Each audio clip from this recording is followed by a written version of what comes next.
Fordola, have you been waiting here all this time?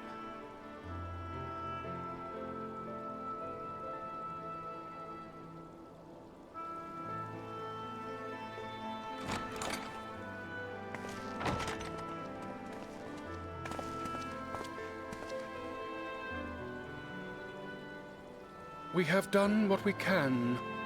The rest is up to him. May we see him? I do not think that wise. You must let him sleep.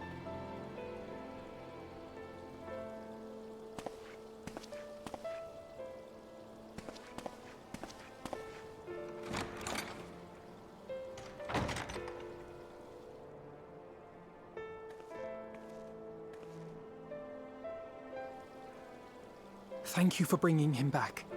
He owes you his life.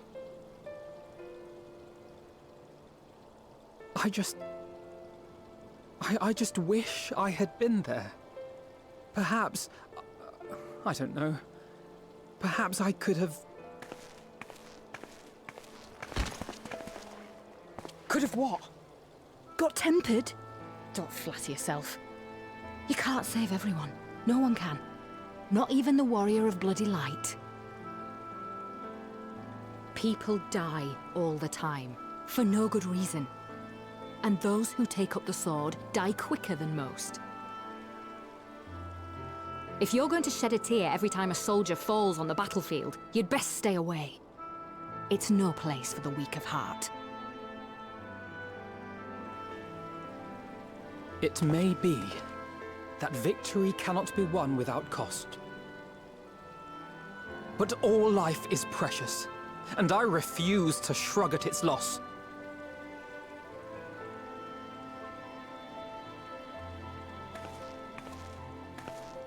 All life is precious! You need to grow up, little man. Before your sparkling ideals get everyone killed.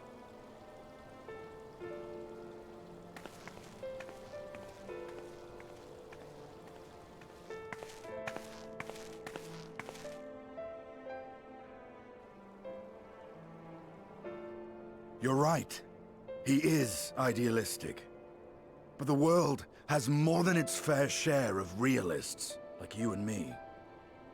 It's people like him who dare to dream that things could be better, and make it happen against all the odds. They are the ones whose names live on forever. The heroes. The battlefield's littered with would-be heroes. At this rate, you'll lot'll be next. And what'll become of your precious dreams then? they'll be gone. Like dust on the wind.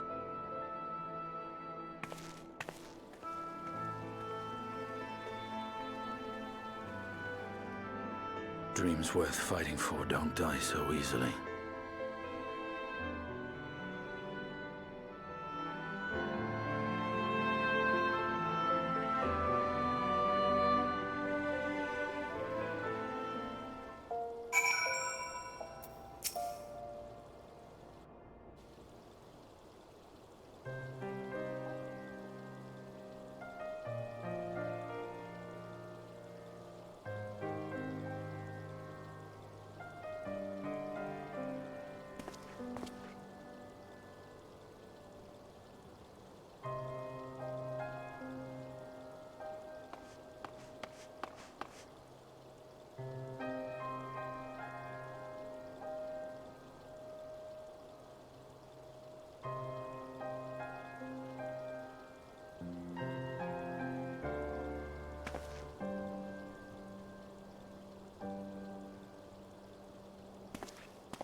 Your Grace, pray forgive us our lateness.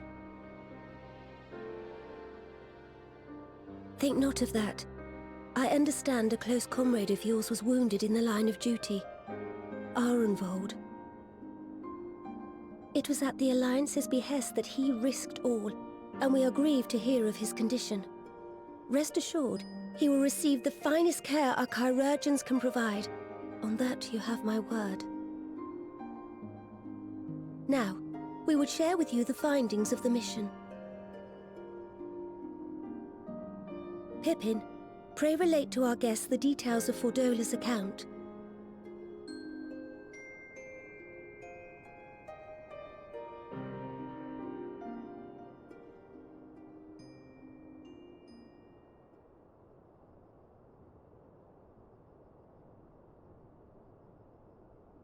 First Bahamut, now Ifrit. Or Lunar Ifrit, as Fan Daniel would doubtless have it. 'Tis now all but certain that the towers were conceived to facilitate the summoning of primals by those imprisoned within. Less certain is the means by which the Telophoroi constrain the wills of said entities to enact their designs in defiance of the pleas of their victims. Mayhap they do not. If mere proximity to the towers is enough to make loyal servants of the Empire's mortal enemies, it stands to reason that the same is true for those held captive. They invoke their gods for the good of Garlemald, and in their disturbed state of mind, summon a primal whose form reflects their own alteration. It all begins to make sense. Upon closer inspection, I realized that the towers bear a striking resemblance to a much larger structure which Urianger and I observed from afar during our visit to the Imperial capital. Assuming it too is capable of tempering those in its immediate vicinity, it would go some way to explain the swiftness with which the Telophoroi managed to rally so many Imperials to their cause.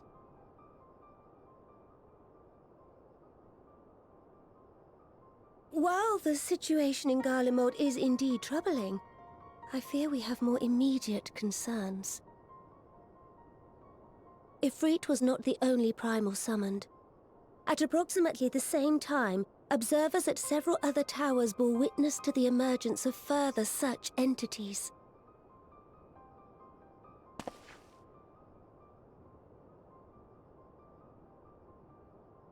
For a blessing, none appear to wield aught approaching the destructive power of Bahamut, and the Grand Companies are moving to deal with the threat even as we speak.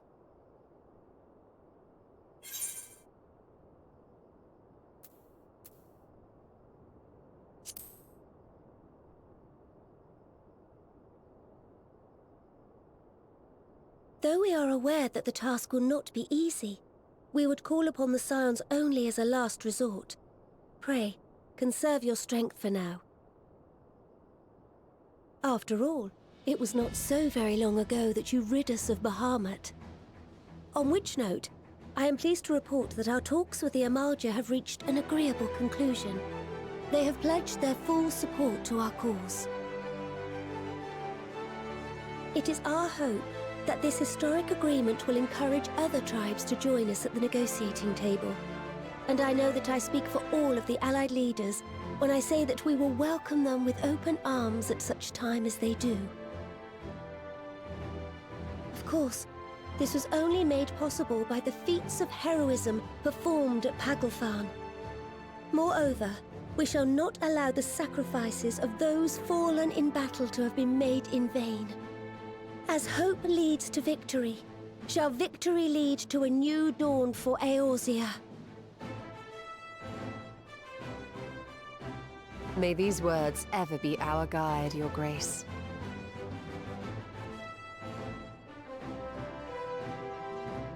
Now, if you will forgive me, I must consult with the Syndicate on the matter of our new allies' integration.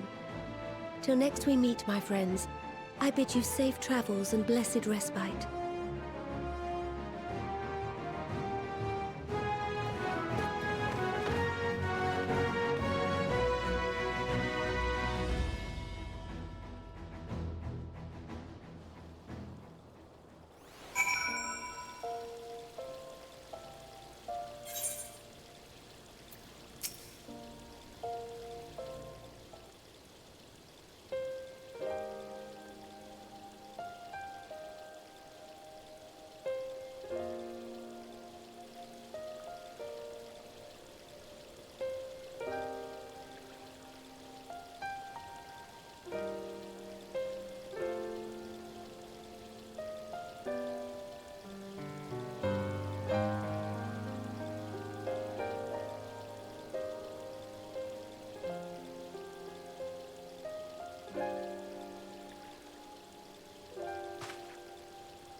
Welcome back.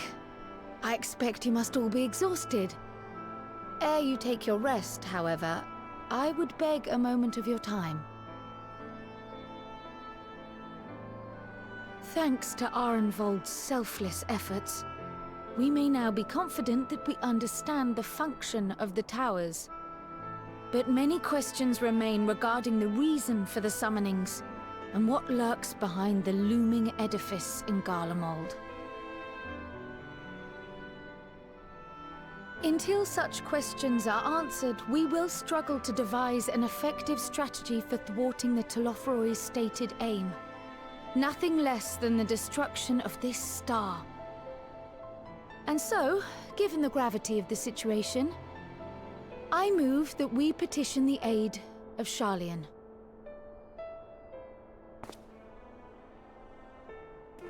'Tis possible the ancient knowledge preserved within their archives may hide a clue to our enemy's methods. But given Sharlayan's established policy of non-intervention, our former colleagues are not like to aid us in its discovery. Oh, I well remember what they're like. The Forum's barefaced refusal to assist you in the days prior to the calamity must rank as Sharlayan's most shameful act since the Exodus. But were the final days to be reenacted, it would spell doom for us all. Surely even they cannot turn a blind eye to that. I trust we are all of the same mind on this matter. Urgent as it seemed, I took the liberty of petitioning the Alliance for leave to act as Eorzea's emissary, and have since received their blessing. I presume your role as a student of Baldessian will carry some weight with the Forum? One can but hope. If truth be told, our organization has been a shadow of its former self ever since the disappearance of the Isle of Val. But the name does still retain some degree of prestige. I only pray it will be enough. If there are no objections, I shall depart for Sharlayan at once. But before I do, I should also mention the other matter to which I would devote some time during my stay. After hearing what transpired in the first, I began to question the true nature of Hydaelyn's blessing, a topic I have discussed at some length with Y'shtola. We were wondering, when was the last time Hydaelyn spoke to you directly?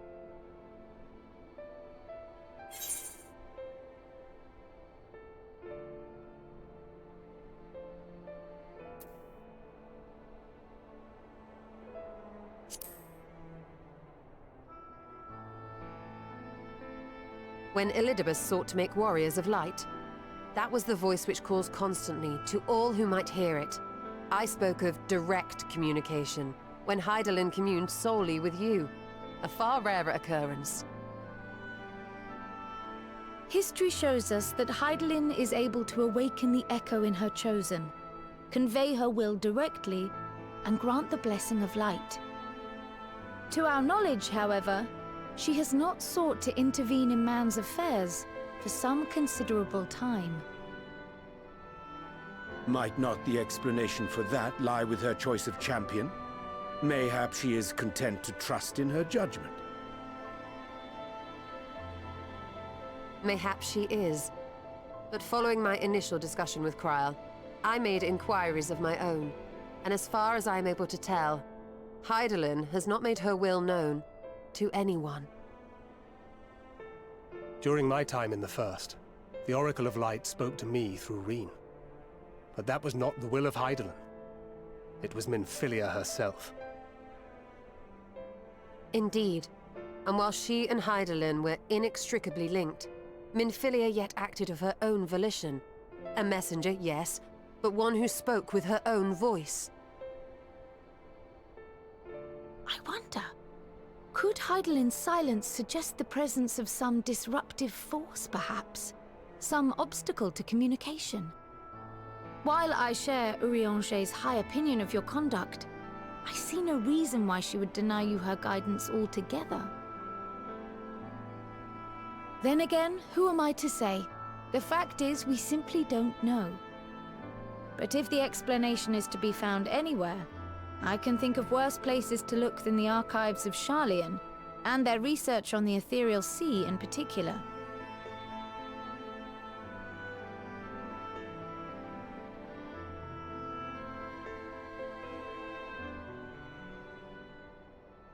Resolved though I am to go, believe me when I say that I take no pleasure in the thought of leaving you a member short. Now, of all times. Estinian, we stand on the eve of a struggle that will decide the fate of this star. One in which we Scions may play a telling part, yet we are but few in number. And so I must ask you again, will you join us?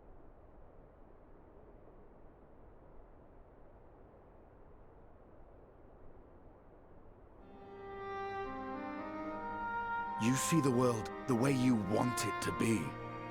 I see the world the way it is. You are idealistic to a fault. But I know you would never turn your back on those in need.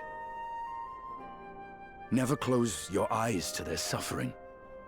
And somehow, your deeds lend truth to your words, giving the lie to my doubts in so doing. I have seen others draw strength from your belief. In Ishgard, in Alamigo.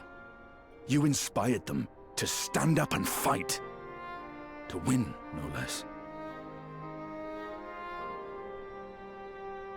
And even when you lost those you held dear, you carried their spirit with you and made their memory your guiding light. The burden of so many hopes and dreams would be too heavy for most to bear.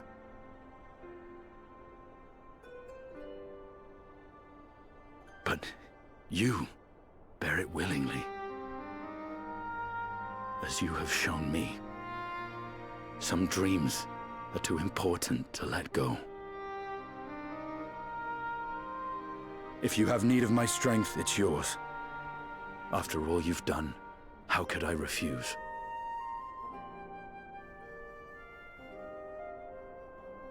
Thank you, Estinian. Whatever challenges await us, I shall not falter. You have my word.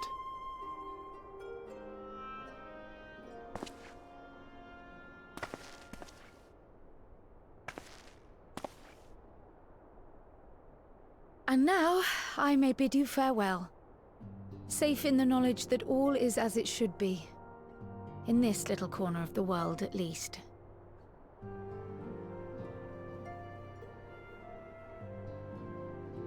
You will be sorely missed. Tread warily in Sharlayan, and do try not to let the Forum embroil you in their politics. A forlorn hope, I know, given the individuals involved. I shall do my very best. Farewell.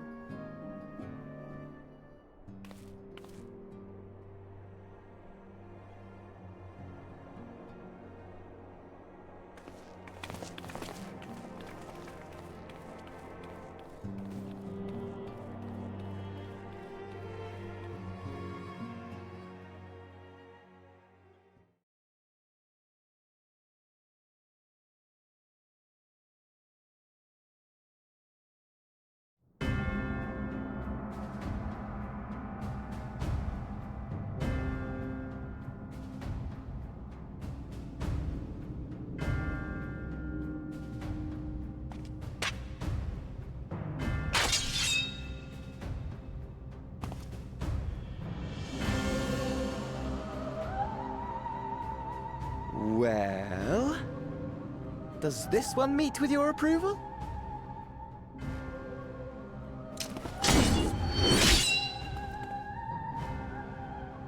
Apparently not.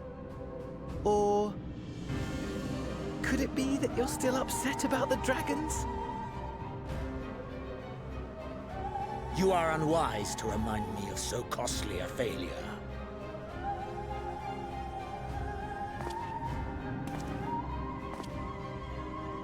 It will not affect our plans, I trust. Oh, hardly at all. Though, admittedly, the chances of us being able to procure any more Mericidian dragons are rather slimmer following Tiamat's reappearance.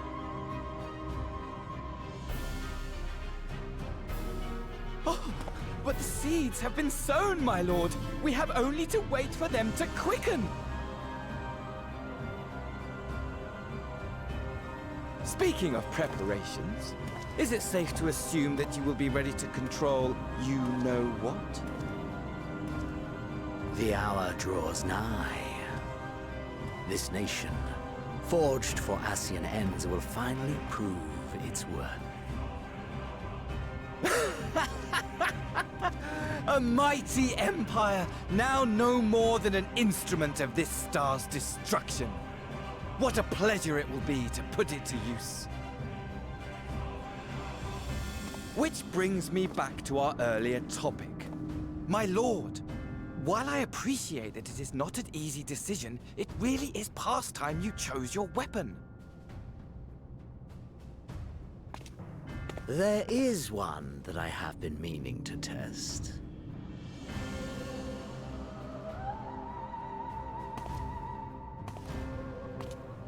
Well, well, not quite what I was expecting. Though I will say, it does seem rather apt.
Esteemed guests, you honor us with your presence. As there is much to discuss, let us begin. Information on our taken brethren you have, yes? Hear it we would!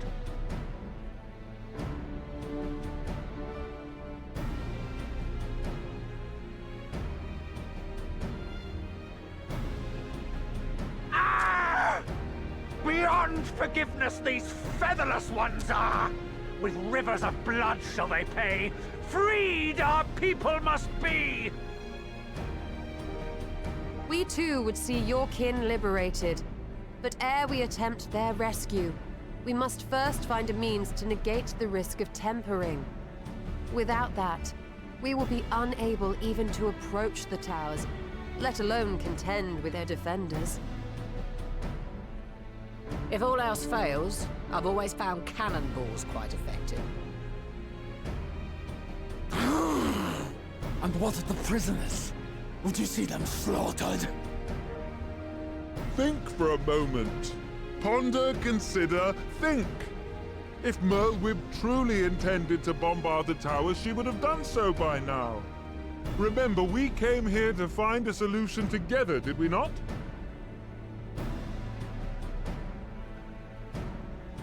Y'Stola spoke of defenders. I but offered a means to clear a path, should you require it. Given the enemy's capabilities, we will all need to play our part if we are to have any chance of success. For if any here should give less than their best, it will be to the cost of every living being on this star. A paragon, the Empire, our very gods. How can we hope to prevail against such odds? That our foe is formidable, none would deny. But our strengths are many and varied. In this chamber, I see masters of strategy, masters of magic, masters of the land, the air, and the sea. And together, there is nothing in creation we cannot overcome.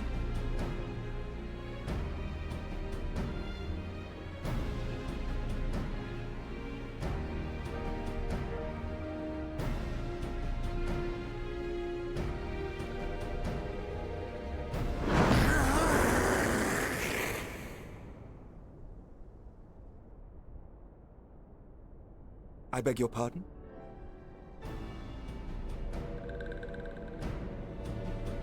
What is it, Soulwalker? Do not express your passion thus. A little quickly will outdo us, perhaps. Suffice it to say, I am proud to be counted amongst Eorzea's finest. We Sahagin will play our part. We kobolds have not forgotten the crimes the Overdwellers committed against us in the past. But today we look to the future, as allies united in purpose.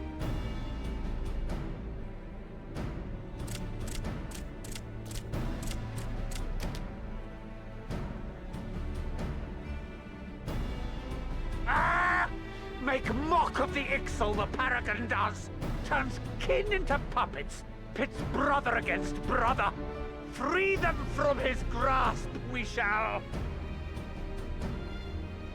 As Patriarch Zadar will attest, The Scions have granted us a means to free your brethren from their thraldom. This boon we will gladly share, that your people might never be enslaved again. We accept! We accept! Praise be!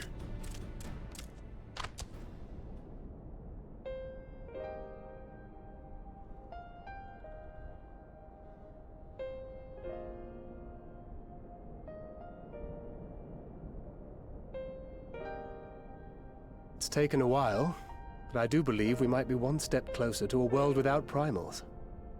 Would that Minfilia were here to see it. We still have a long way to go, and we're going to need a lot more Porksies. But we're moving in the right direction.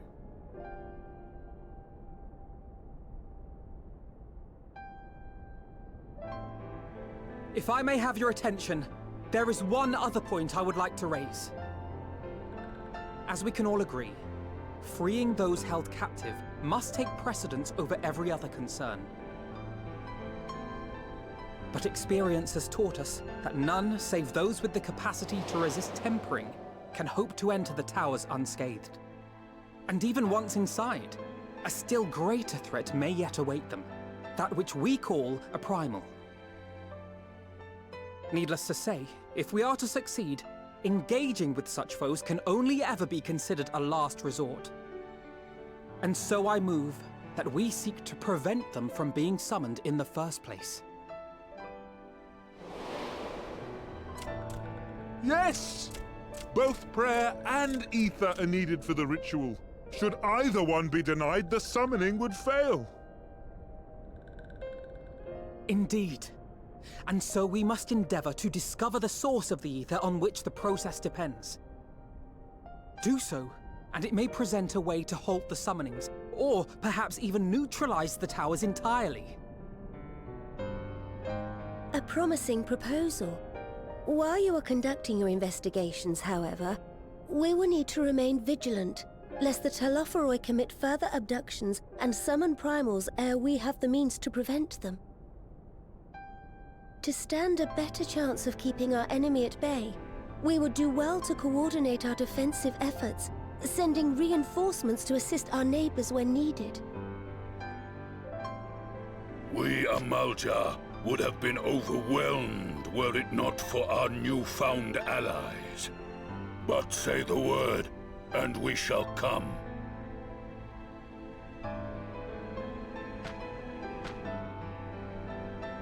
I see we are all in accord. But what are we to call this proud fellowship of ours? I submit that the honor of naming it should go to the Scion whose brave efforts have done so much to unite Eorzea. What say you, my friend?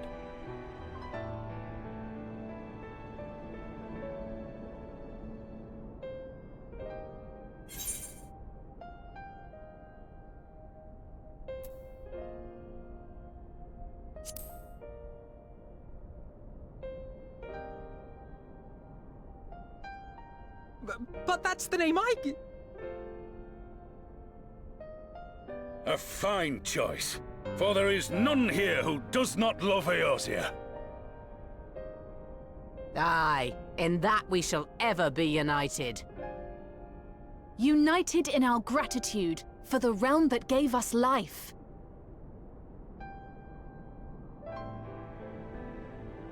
Then let it be recorded that on this day, the Grand Company of Eorzea was born.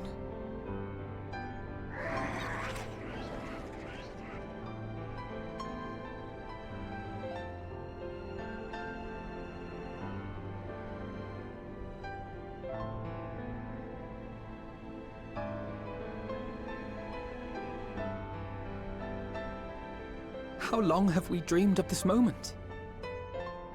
And now that it's here, Oh, forgive me. Might we speak outside?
Elder Seedseer, I thank you for granting me this audience. I am Fortuno Leveilleur, here in my capacity as representative of the Forum. It is I who should thank you, Master Fortuno, for journeying so far and so swiftly. Would that our first meeting could have been under happier circumstances.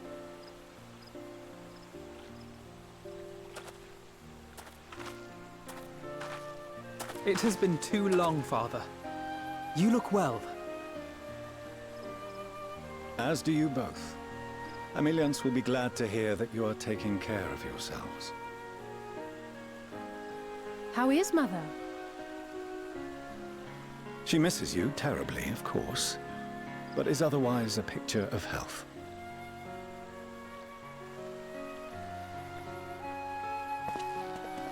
Circumstances apart, I'm grateful that our meeting has afforded me the chance to be reunited with my children at long last. And I believe I also owe you thanks for the hospitality you showed my father, Louisoix, during his sojourn in Eorzea.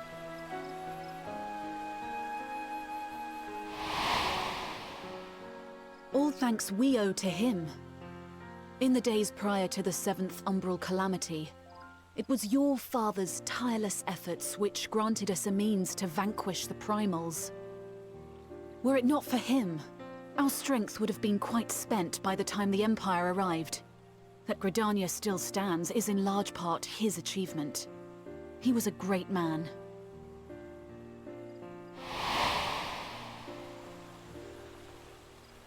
He would doubtless have been moved to hear you say so. I must confess, however, that I opposed his decision to intervene. And my position remains unchanged.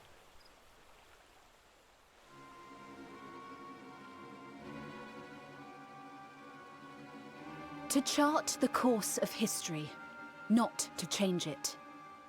I am familiar with the Sharlayan stance. It is more than that. It is our way of life.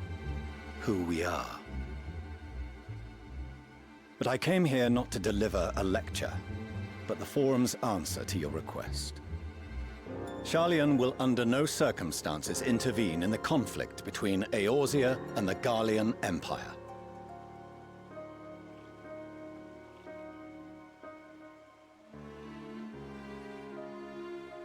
May I ask for what reason the Forum has come to this decision?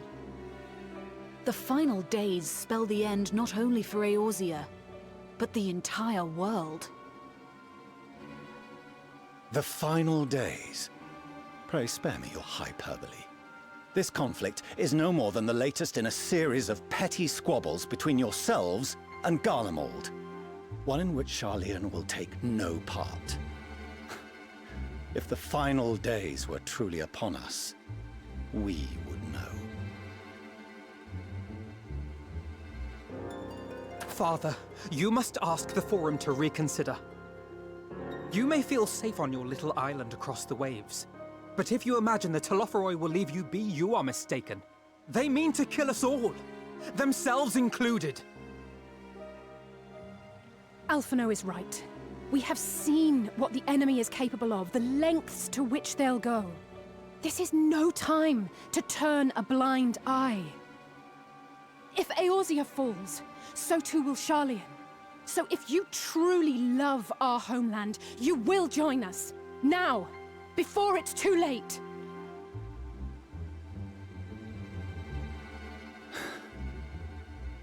I thought you knew better than to raise your voice to your elders. It seems I was wrong. Wrong to ever let you leave, Sharlayan. I consoled myself that your time abroad would instill in you some hint of restraint, of discipline. But I see now that Eorzea has made fools of you both. Have you forgotten why it was that I so vehemently opposed your grandfather's departure? For all his wisdom, his only solution was to go to war. Death, devastation, ruin. Even those who claim victory are scarred for life. What prize could ever justify such sacrifice? It is the duty of the learned to avert such tragedy. By fanning the flames of war, you forsake all you once held dear.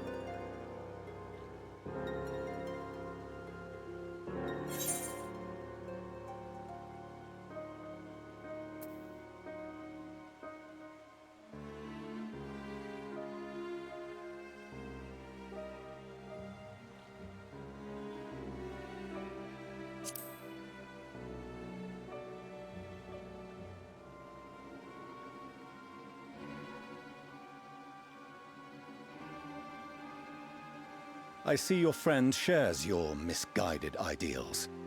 But unlike her, you should know better. By espousing such barbaric notions, you subvert the teachings of Sharlayan and place all we have worked for in jeopardy. Alphino, Alizé, as of this moment, you shall no longer bear the name of Leveilleur. What? Father! How you choose to live your lives is no longer my concern. If you wish to walk the path of ruin, I will not stand in your way. Master Fourcheneau, while Sharlayan may have no intention of intervening in this conflict, we can still part as friends. Will you not stay and speak with us, that we might learn of Sharlayan's hopes for the morrow? I have said what I came here to say. Any further discussion would be meaningless.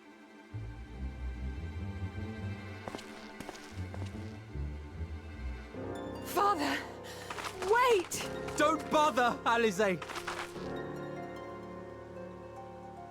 How can you stand there and watch him walk away? How can you let this happen?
Arenvold! I can't tell you how good it is to see you.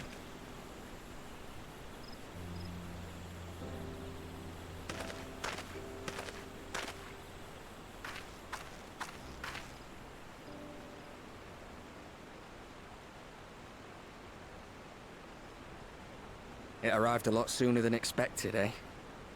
The day I craned my neck up at you. Only because you're sitting down. Unless...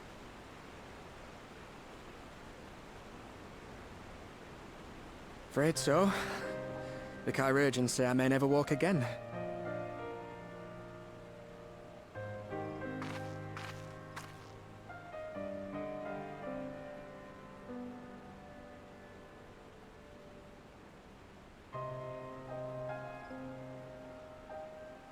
Come on, Alfino, it could be worse. Besides, I didn't come here to dampen the mood. Quite the opposite. All I've ever wanted was to fight for a cause I believe in. But my fighting days are over. So I want you to fight in my stead. Be the hero I can't.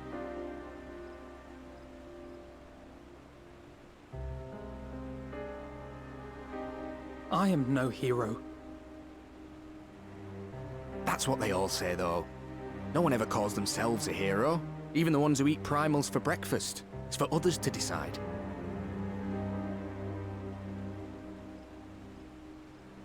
Look, Alfino. You already are a hero. To me and countless others. We see you doing your damnedest to protect us all. And you're not alone, are you? There are people who believe in you, just as you believe in them.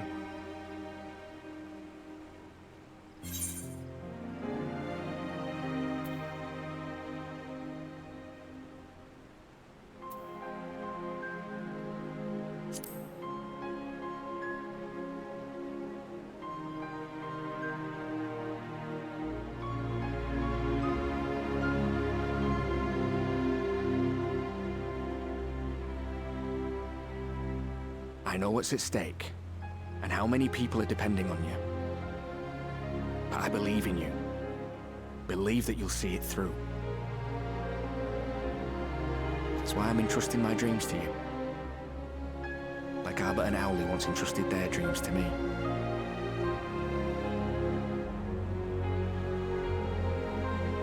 There was a time when I would have borne the weight of such expectations without a second thought.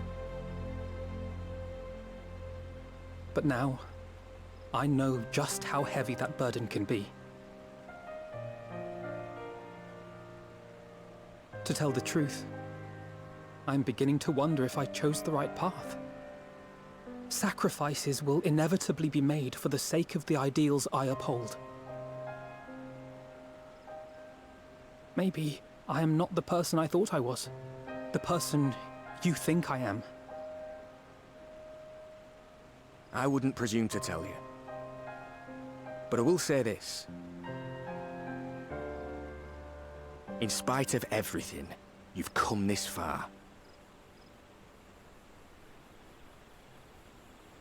The road ahead might not always be clear, but you've never been one to give up or take the easy way out. And everything you do for others. For a brighter future. I'm proud to call you my friend. Well, I've said my piece, so I'll let you go. I know you've got more important things to be doing. Just give what I've said some thought, all right?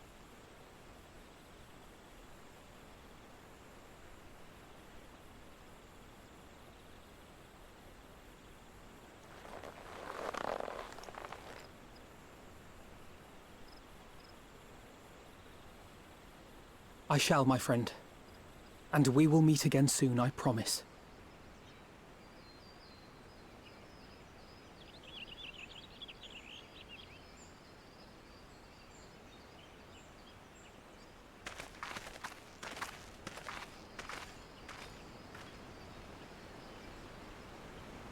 Nothing left for me to do but wave and smile.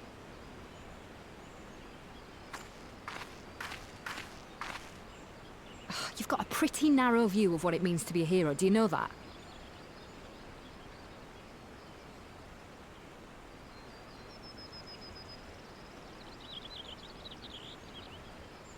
You think they're all forged in the fires of battle?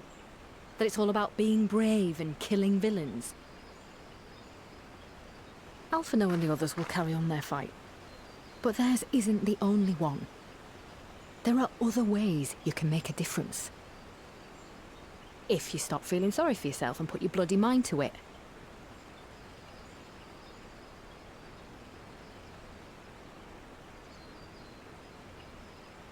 There's not much chance of me living the quiet life with you around, is there?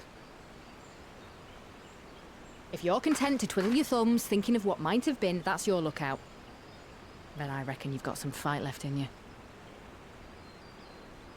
And I reckon you might be right. If there's a way I can still help my friends, I'll bloody well find it.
My fellow Scions, as I am sure you will have heard, we can expect no help from Sharlayan, nor are we any closer to discerning the Telophoroi's grand design.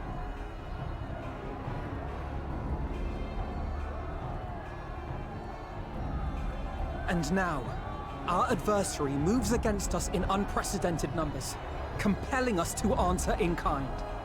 The outlook, in short, is bleak. Yet though our foes are many, and we but few, we may still tip the balance in Eorzea's favor. Of course.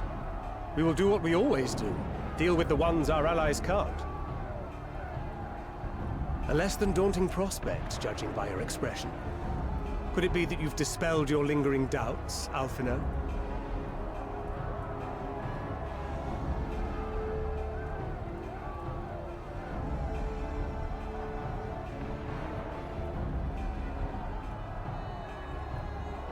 Oh, I doubt I ever will.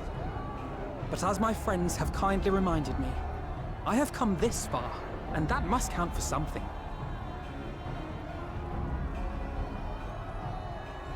Gods be good, Alphino. That's what we've been trying to tell you all along. For one so bright, you can be remarkably dim at times. There is such a thing as overthinking, you know.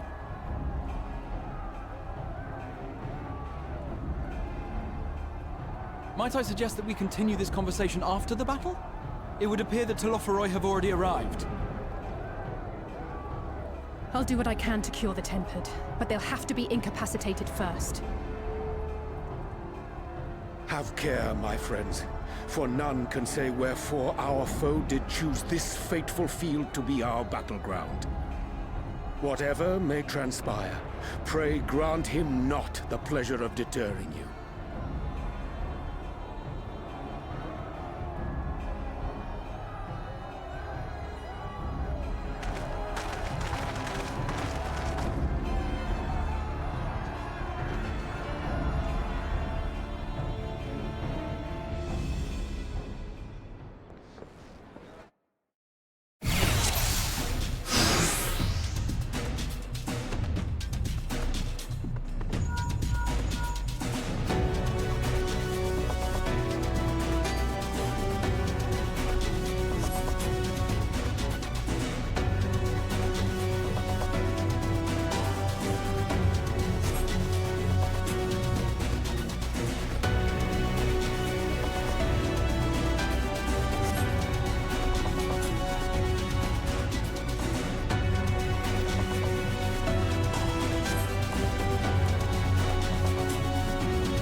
prepare yourself. Let's give it our all. Hold fast.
Allow me.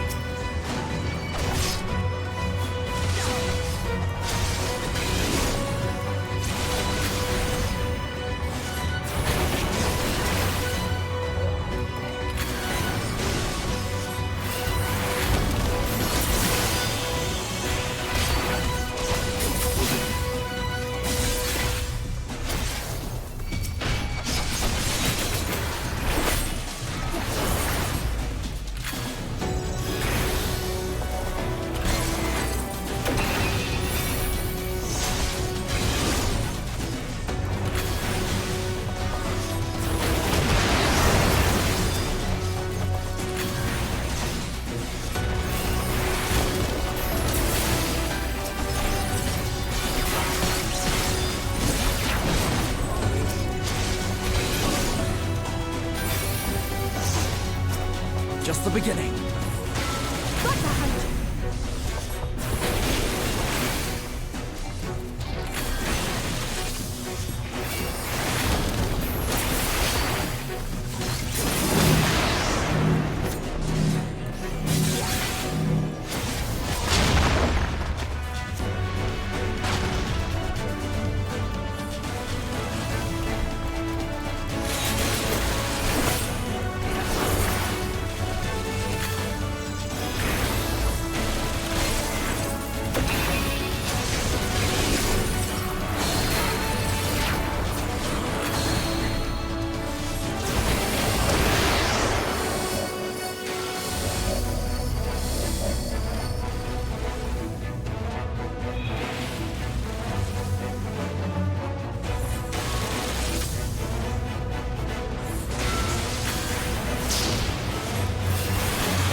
shall protect thee.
The best defense is a good defense!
Protect me.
shall protect thee.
Shall protect thee.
The best defense is a good defense!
protect thee.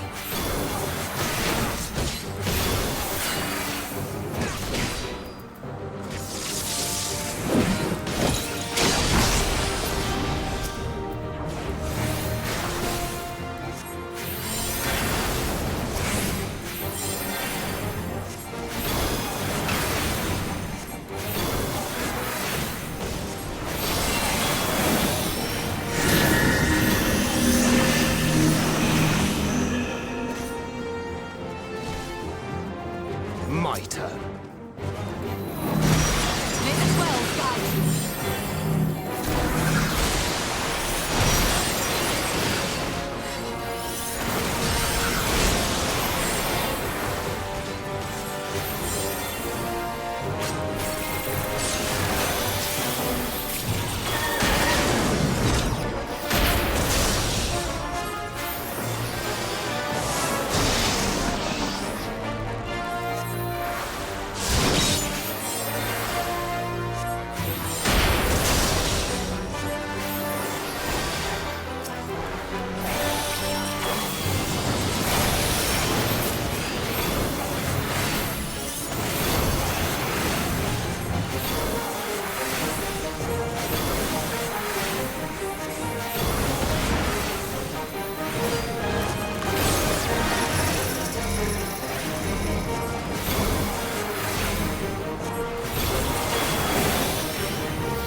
Away with you!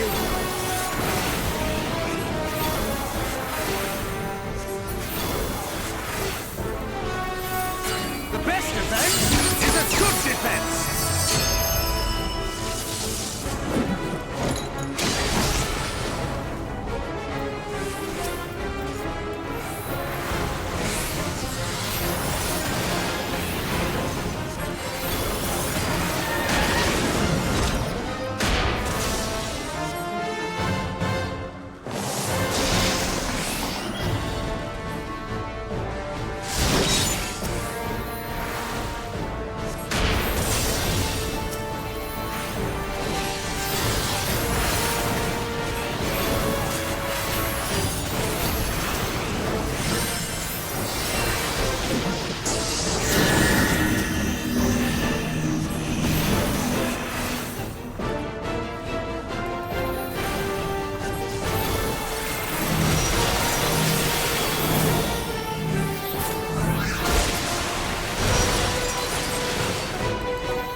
shall protect thee.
defense is a good defense!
And thus another plan went up in smoke.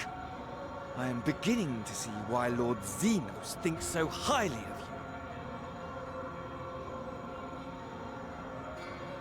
you. Not that this changes anything, you understand. You have merely earned yourself a stay of execution.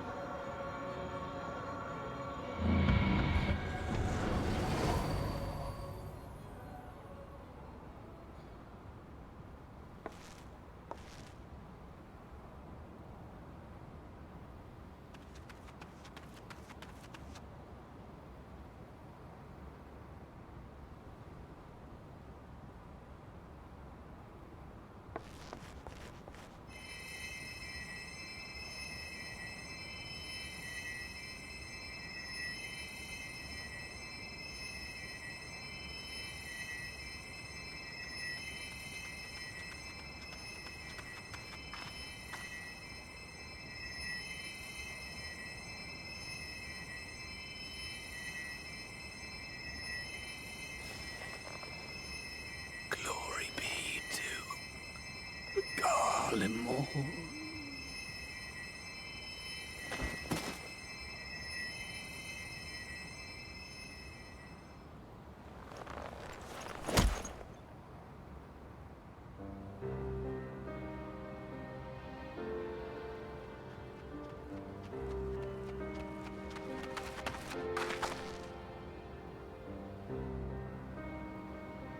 How fare the tempered? We've treated as many as we can, but some were beyond help.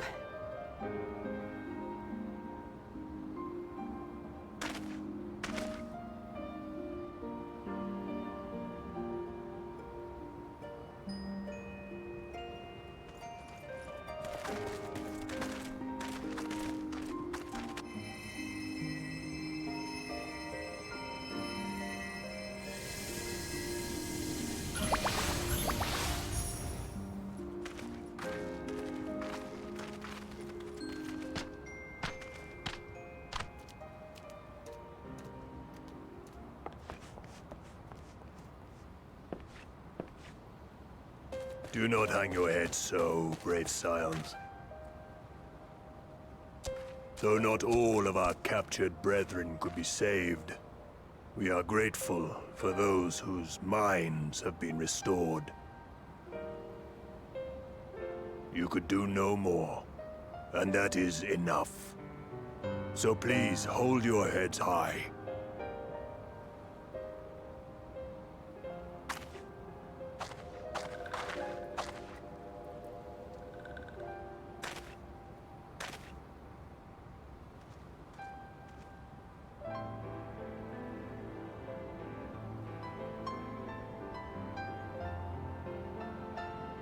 Should have been quicker, but I'll do better next time.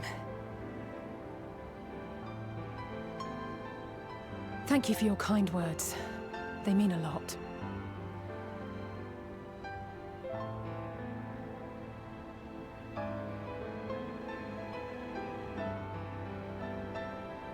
A victory at great cost, but a victory nonetheless. We must stay strong and press on. Isn't that right?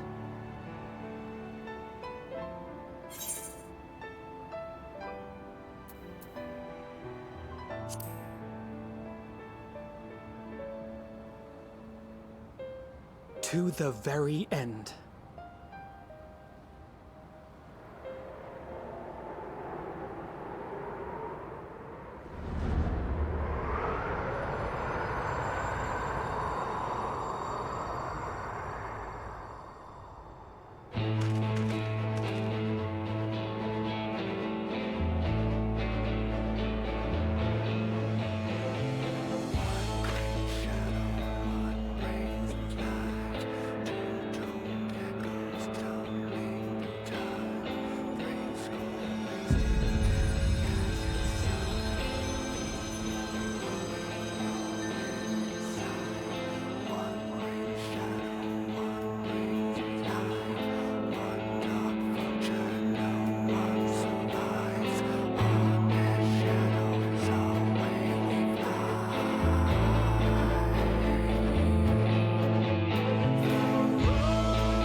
us your bygone kin, with one world's end as a new begin. And should our souls scatter unto the wind, still we shall live on. Stand tall.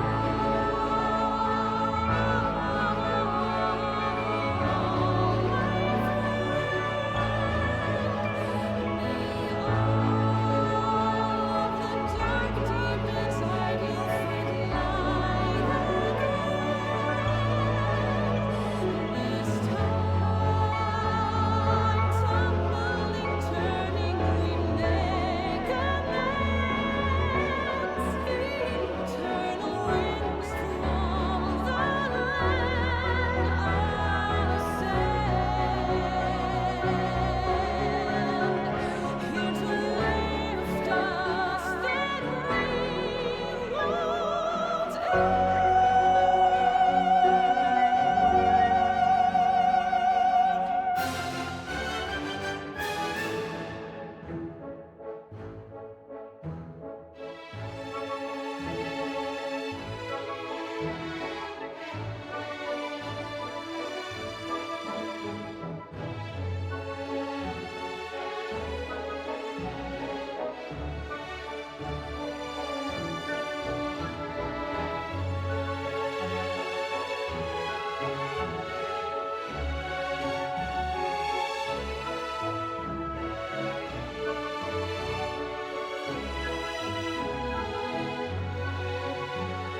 Those Eorzeans certainly are a stubborn bunch, though I suppose you knew that already.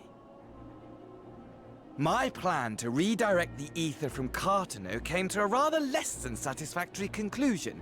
It was, in many respects, an abject failure.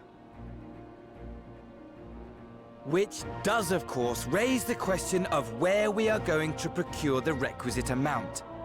The obvious solution would be to draw on resources a little closer to home, though that would require our dreamer to dream a trifle more deeply. So be it. The dreamer will not complain. Then let us begin the preparations at once. With the gateway of the gods complete, all that remains is to gather the necessary ether, and our prize shall be within reach.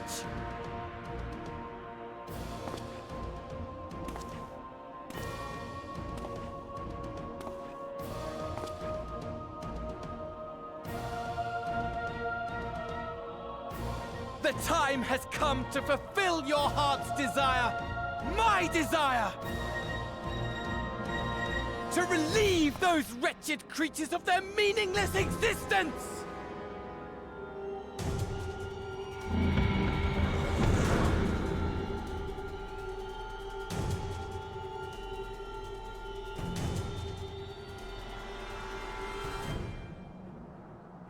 While I await you, I shall drink a sea of souls and gorge myself upon the darkened moon.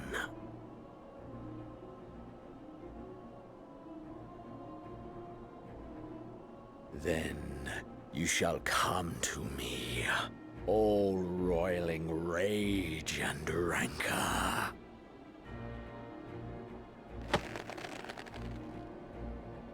And the stars shall bear witness to our final contest.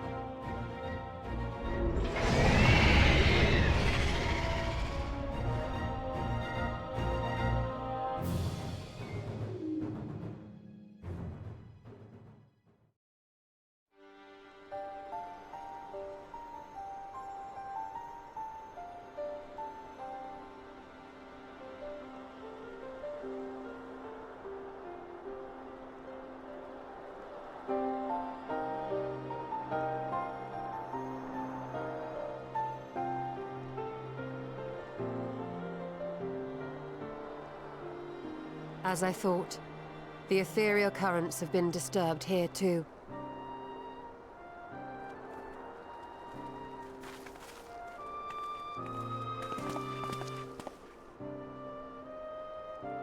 It was the same in Thanalan. Make that every location we surveyed. And the strength of each current has diminished dramatically, far more than could be attributed to a natural occurrence.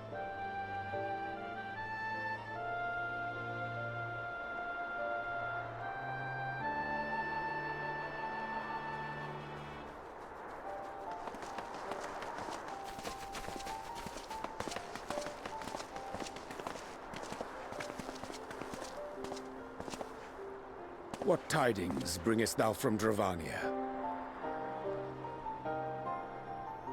We took a number of readings, and noticed that the closer we were to the tower, the lower the etheric density became.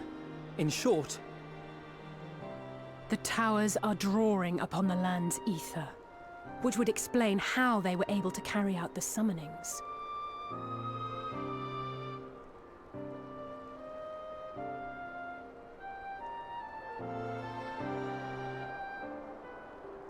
Our allies must be informed of this. We should return to the Rising Stones and have Tataru relay our findings to them.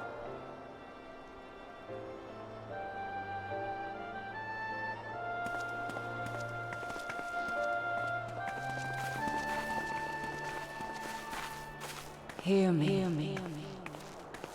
Hear me. Hear me.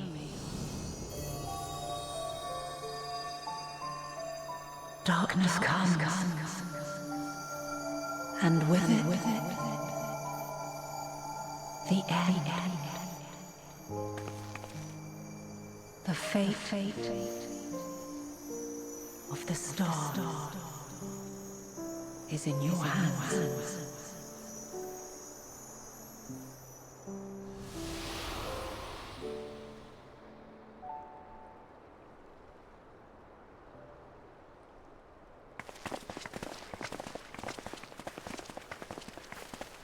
Everything all right back there?